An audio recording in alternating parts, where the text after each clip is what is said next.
Week 13 goes through the endocrine system here in medical terminology class. If you start at the beginning of the chapter in your textbook and you look at the picture, it's figure 18.1 of the endocrine system. They do note there in number 6 and number 7 the ovaries in the female and the testes in the male. Again, those reproductive systems are taken out, and we already went through them, right, earlier in the semester.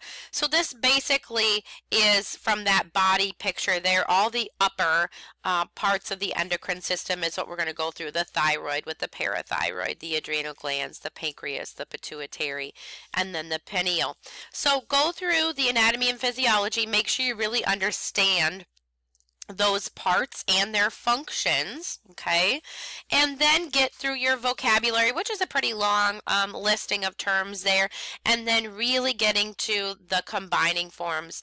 And they kind of break these apart. You'll see combining forms for glands, combining forms for related terms, and then we have some suffixes and some prefixes. We get through the diseases. Those are all really good. Make sure you really pay attention to the diabetes, some of the more common ones here that we need to make sure we pay attention to. The lab tests are good, and procedures, the abbreviations, and then that's the end of the chapter. Nothing too hard this week. Have fun.